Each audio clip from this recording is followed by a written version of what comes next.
SB medical का जो trauma care centre है, वहाँ संभवतः विद्युत शॉर्ट सर्किट के लिए एक अग्निकांड हुआ और इस अग्निकांड में ट्रॉमा आईसीयू एंड उसके साथ लगा हुआ आईसीयू और जो वार्ड है, जो फर्स्ट फ्लोर है, जो पेशेंट उनका इलाज चल रहा था, 23 लोगों का इसी फर्स्ट फ्लोर में वो थे। जो अग्निकांड हुआ इसी टाइम में उसमें से 7 लोगों का अग्निकांड के वजह से उनका मौत हुआ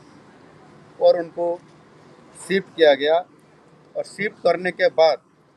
और 3 लोगों का भी मौत हुआ। और जो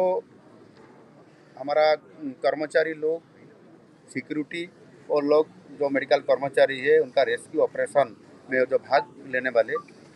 वो भी अपना लाइफ को रिस्क लेते हुए उनको रेस्क्यू ऑपरेशन किए और वो भी आहत हुए और उनका भी अभी इलाज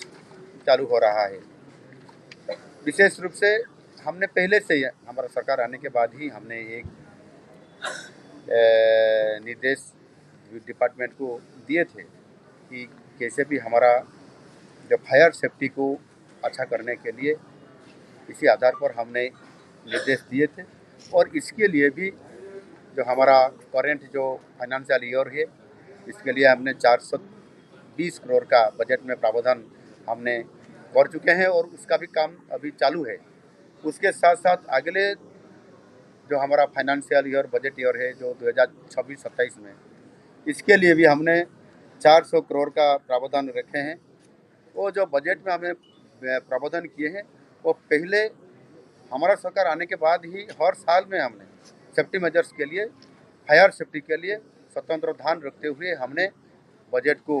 बढ़ावा करते हुए वो काम कर रहे हैं और अगले दिन के लिए भी निश्चित रूप से कैसे अच्छा ढंग से उसको प्रावधान किया जाएगा, इसी आधार पर हमने काम कर रहे हैं। और हमने भी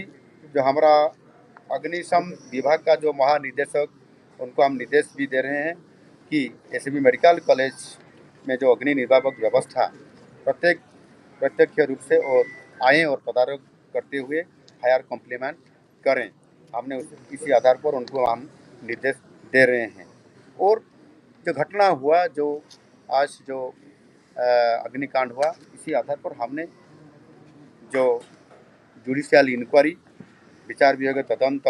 करने के लिए मैंने निर्देश दे रहा हूं। और जो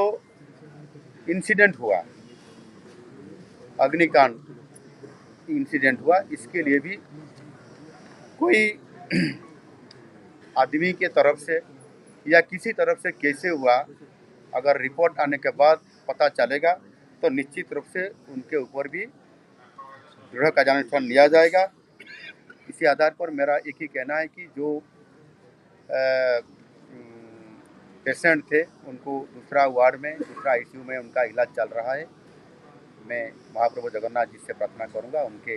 अच्छा स्वास्थ्य कैसे रहें, इसी आधार पर मैंने विभाग को भी निर्देश दे चुका हूं और निश्चित रूप से अच्छा ट्रीटमेंट उनको किया जाएगा।